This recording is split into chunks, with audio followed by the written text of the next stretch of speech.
Welcome to the Right Fight Podcast, a discussion about how to live a loving life. I'm Reg Lloyd, and we're having a conversation with Kenny Vaughn. Kenny, we've made our way to chapter 9 called I Do, I Don't in Marriage. And you start off chapter 9 with a common marriage reality. One spouse is always hot and the other is always cold. I'm the one that's always hot. My wife's always cold. She always needs a jacket or something. But how do you or what do you mean, or what are you trying to get to in this chapter of I do, I don't in marriage? You talk about falling in and out of love. Where do you want to take us? Okay, let's just start at the beginning of how I came to realize this, because I would say before I started learning this, I would say I love people, but what I really love people loving me. So in the case of Tammy, if she was loving to me, I was loving to her. She wasn't loving to me, I wasn't loving to her. And my whole reality kind of revolved around that.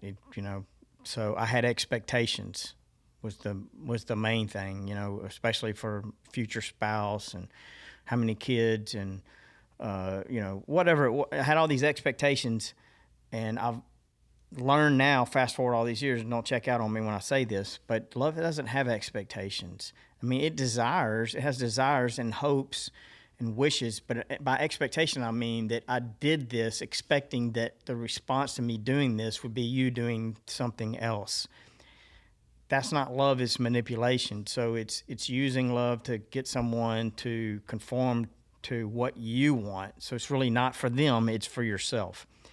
And but early on, the way all this kind of unfolded for me was early on, we were going to get married, and then we go to marriage counseling.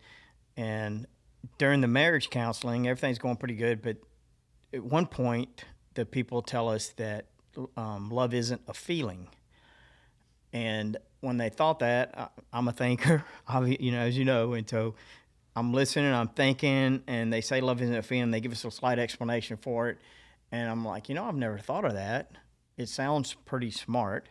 And, I'm sitting on the couch or the little love seat with Tammy, and they're talking to us, but they keep on talking, but I'm still thinking about love isn't a feeling. And then I start thinking, well, that's not true, because they're saying it wasn't a feeling, it's a choice. And I'm going, I don't choose to feel what I feel for Tammy. That's not a choice at all. I'm not even sure why I feel this. I just feel it. I just feel it. So don't tell me that's a choice. That's ludicrous. It's insanity.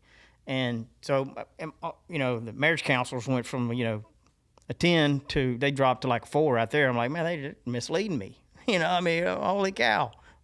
I'm not coming here for counseling. These guys are telling me love isn't a feeling. And, I kind of exited that conversation from there, but I wrestled with it because they were obviously were pretty wise. They had a lot of experience. Everything else they said that contradicted what I believed. When I flushed it out, I realized it was actually true. And so, there was a reason for me to keep going. Man, is there something I'm missing here? Eventually, what I started realizing was that what I felt for Tammy, though I had no control over it. I don't control what I feel. I really don't. That wasn't for no reason. I was kind of assuming it was like for some reason beyond my control. So if I have no control whatsoever over whether or not I feel love for someone, and it has and that feeling is not the fruit of something, there's not a root to that feeling, then it's totally beyond everyone's control. And there's no sense in me even trying to control it. I just fall in love, and I fall out of love beyond anyone's control. And so why should I even worry about it? I either love you or I don't based on how I feel. And so what I'm saying is I feel love for you or I don't feel love for you, which is feelings have nothing to do with loving you at all. Is that confusing or making sense? No, it's not confusing. It's living that way is sketchy. Yeah. It's scary. Right. It is scary because you it's don't Russian know where you roulette stand each day. Right.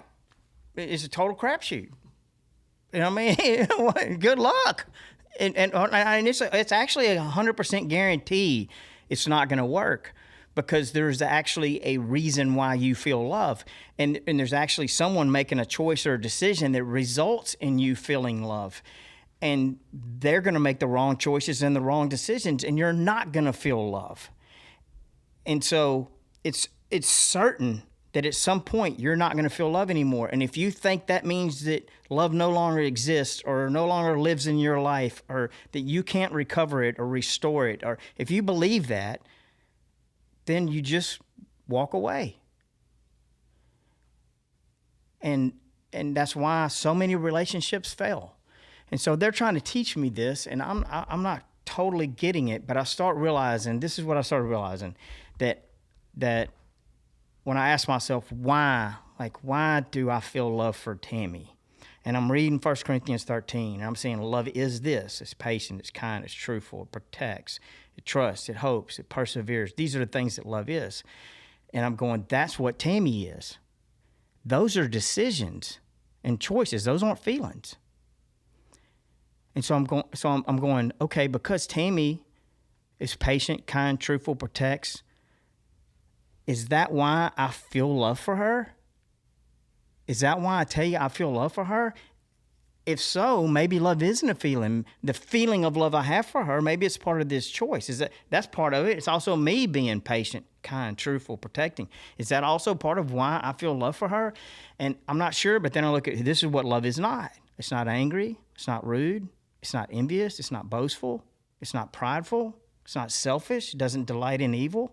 And so I asked myself, okay, if Tammy became angry, rude, envious, boastful, selfish, prideful, delighting in evil, if she became those things by choice, would I fall out of love with her? Would I no longer feel love for her? And I'm going, yeah. I mean, it would just be a matter of time. You know, a few times I still got some fruit on my tree. You know, I mean, I can survive some of it for a little while, but eventually, if she persevered and persisted in selfishness, the feeling of love I had for her would fall away. And so then I realized that love really is a choice. It's not a feeling, and that the feeling of love is the fruit of love. And here's the beautiful thing about this. When you realize this, because when you fall in love with someone, it's like the greatest feeling in the world, right? But when you fall out of love with someone, it's like the worst feeling in the world. And then in that place of being out of love with someone, we call it, you know, it's virtually impossible to even imagine ever desiring or wanting to be around this person again. It becomes repulsive, right? I mean, you're actually repulsed by this person, and so you think it's absolutely impossible. There's no way this could be restored. There's nothing here. And it was a feeling, it was here, and now it's gone. We fell out of love. I'm sorry, kids, but mom and dad fell out of love. And I'm sorry, but don't teach your kids that, okay? You got to fight to love. And so how do you get any of this back? Well, the good news is it's actually a choice. And despite everything that's happened, we have to repent and we have to forgive. And it takes two people. You can't do this by yourself. Both of you have to get involved. But if both people choose, despite what they feel, to be patient, kind, truthful, protect the other person, hope, and persevere in love, if they choose to make these decisions despite everything they feel, and they persevere in those things, I don't know how long it's going to take. It may depend on how much damage was done. It could depend on a lot of things. It could depend on how good we are at doing it. But if we take care of the roots, this is all I can tell you. If you take care of the roots of love in your life, and another person in your relationship will also participate in doing that, there's absolutely nothing that can stop the fruit of love from reappearing in your life. It is the power of God. It is the miracle of God. There's nothing you can do to stop it. Love will come back to the feeling in that relationship. And I gave example of that in my own parents, you know, a few weeks ago, you know, they weren't just repulsed. They was like, you know, it was mom wouldn't put another rug. You know what I mean? If you heard the story, it was pretty rough. And then it got restored because they chose to love. And then when they did, this feeling of love returned to where, like, I felt like I had the most loving parents the world's ever known. And really, I would say we've all met somebody like this who really, really, really went through it and found a way, but they both humbled themselves. They both chose love. And now their relationship is actually stronger than it could have ever been. The roots of love grew stronger in their life. They have to, right? Because you got to fight for them, man. You got to fight for them. Before, they just kind of existed. Nobody was trying to fight for them. So it was easy. So the roots were there, but they weren't tested and they weren't strong. But then they go through this and they're tested and they're strong, and then look what happens. But here's how it starts playing out in real life for me. So Tammy and I get married. We're early on married, and we're, starting to have a little disagreement. I can tell she's not happy about something. I'm not sure what she's not happy about. And eventually it's because I'm not holding her whenever we're sleeping at night. We're in the same bed, but I'm not holding her. And I'm like, well, that's a problem, because there's a reason I'm not holding you. And the reason I'm not holding you is because you're like, most people are 98.5. You're like 198.5.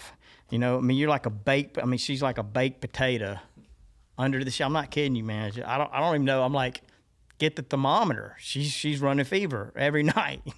And so if I hold her, I literally will start sweating. Oh, I can't sleep when I'm sweating. And so I'm like, look, baby, I'm sorry, but, I can't hold you. I'm sweating over here. Do you not care that I can't sleep? And so it gets worse and worse, and we have some arguments about it and all that good stuff. Well, finally, she made me miserable enough. I made myself miserable enough. What are you calling them? Mom's not happy. Nobody's happy. It's like, it's worth holding her. You know what I mean? Sweating is better than all this other stuff. So I get in bed one night, and I put my arm around her. She pushes my arm off, right? And I'm like, oh, no, I know you didn't, right? Like, I just did it. I just put my arm around you. You pushed my arm off. What is wrong? Like, you're the problem. I'm like about to burn the place down. I'm going to lose it, whatever. I mean, what am I supposed to do? I tried, and you pushed my arm off. And so I'm like, as I'm fussing about this is her answer. I don't want you to hold me because I asked you to. I want you to hold me because you want to. I'm like, I already told you I don't want to because I'm hot. So she says, well, then don't. All right? So I'm not. And so, what do you mean because I want to? Why would I want to hold you if I can't sleep and I'm sweating? How simple can it get, right? So that turned in, as you can imagine, into, I was putting my arm around her because it had already been a rough week or two. Well, that just like, it didn't help. It made it worse. And so I'm going, we're hardly talking. We're doing all the stuff you do, whenever you're mad at each other. But I finally, it usually takes me a couple of days, unfortunately, to, especially back then, to kind of cool down and go, okay, Lord, what am I supposed to do? Like, really, what am I supposed to do? And, this is what came to me.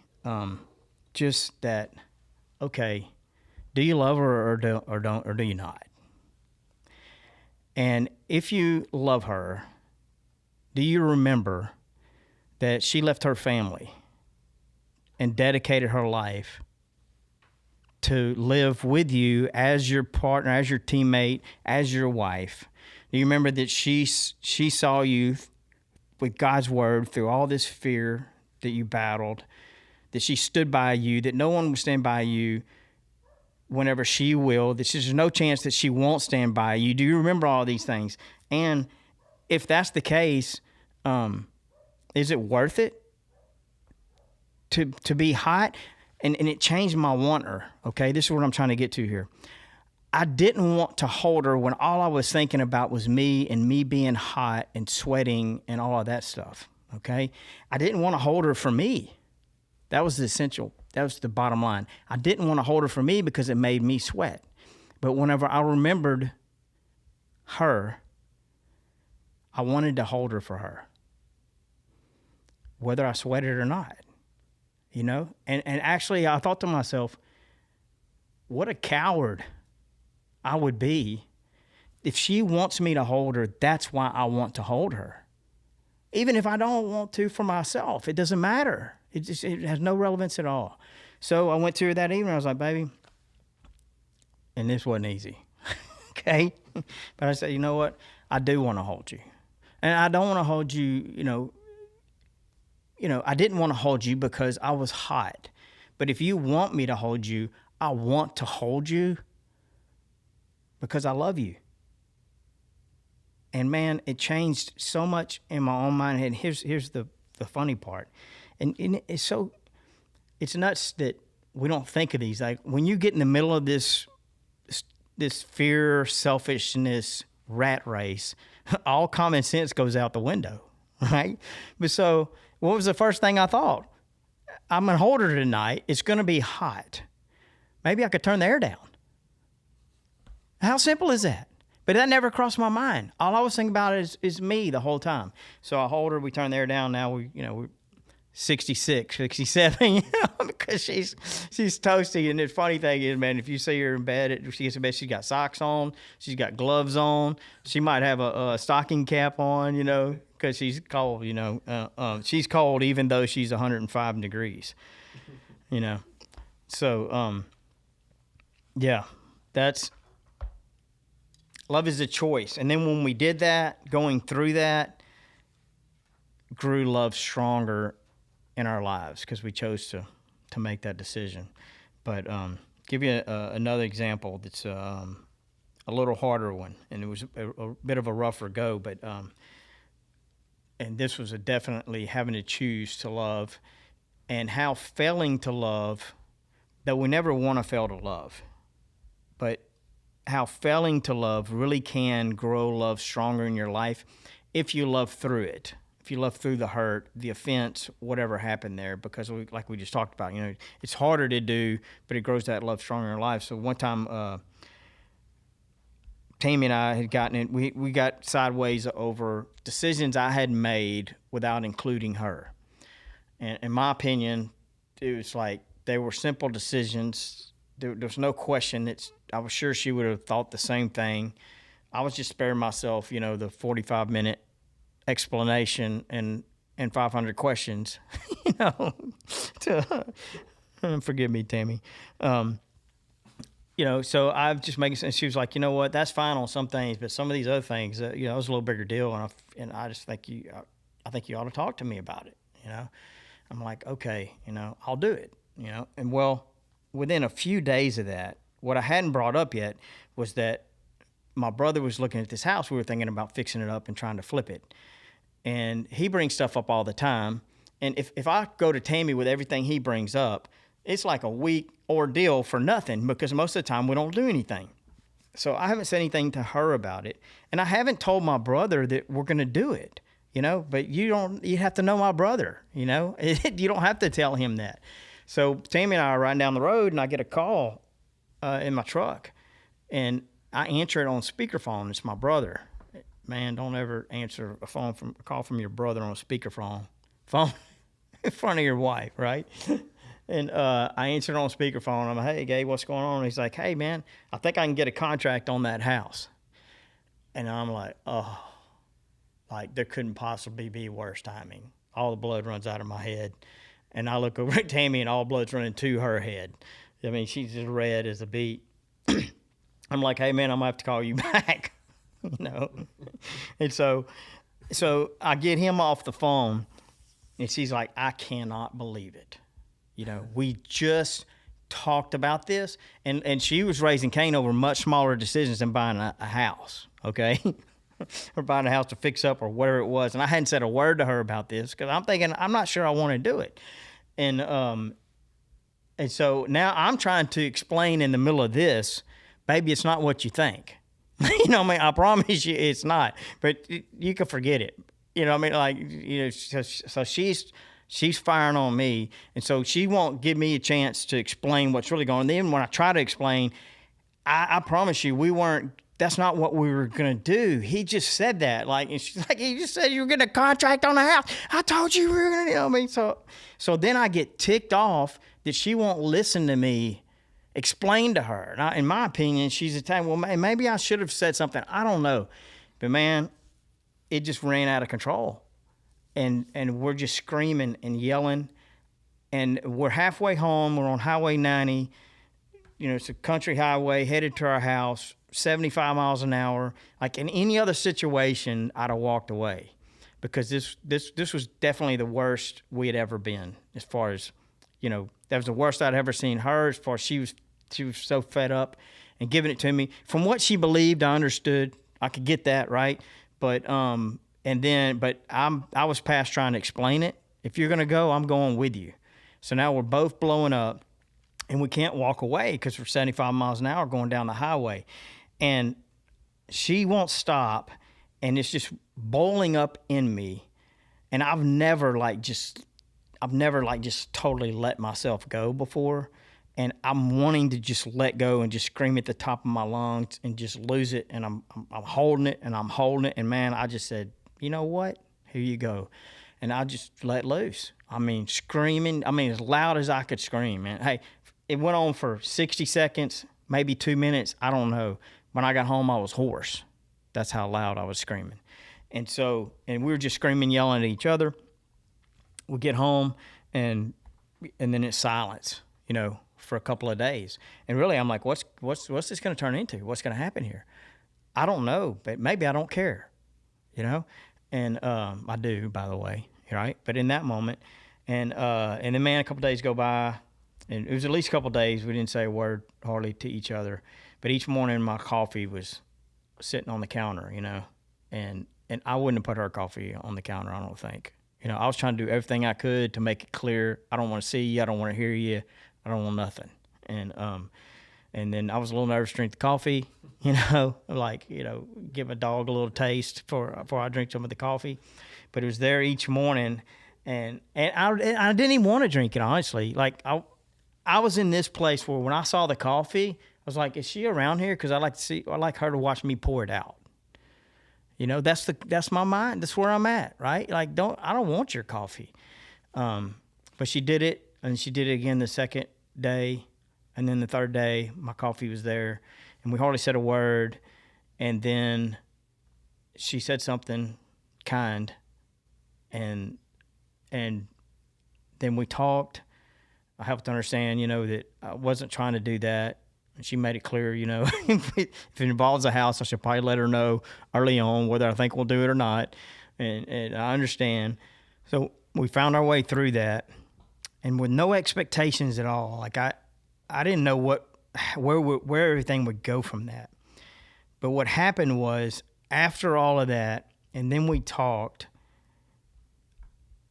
like before that, I would have told you I love my wife more than I'd ever loved her. And then this is like, I don't know, 20 years into marriage, you know, right? And then during that, I would have told you, if you'd asked me, you know, how much feeling of love I had, I would say I almost had none. And then after that, totally unexpectedly, I felt like I loved her more than I'd ever loved her in my life. Because I don't know, Reggie, it's like when the hurt comes, it breaks the soul, it tills everything up, and then people have the opportunity to just kind of poop all over it, you know, and really stink it up big time and do a lot more extra damage. Or they have the opportunity to be patient and kind and truthful and to protect you even when they shouldn't. And she did that. And then that made me want to love her even better and to repent and to say I was sorry. And so the nutty thing coming out of that was, looking back on it, it's like that was the worst thing that ever happened in our marriage. You think, what could have happened from that? And what came from that? I feel closer to my wife than I've ever felt. Right? So that's so encouraging. Yeah. That speaks hope. It is hope, you know. And so we get better at avoiding them.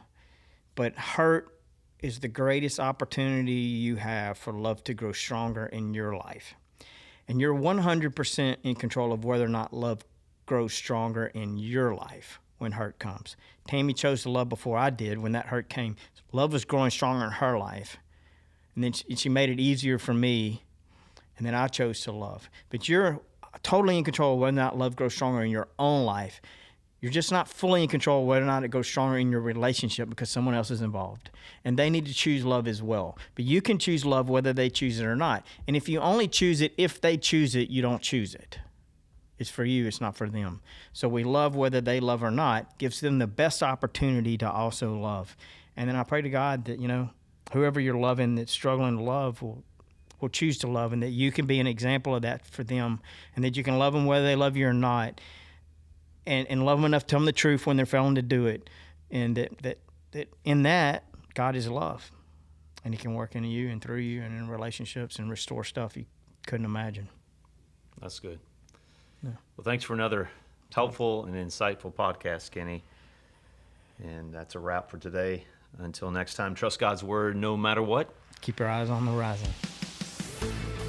Thanks for listening to the Right Fight podcast. Make sure to check out Kenny's book, The Right Fight, for more on how to live a loving life.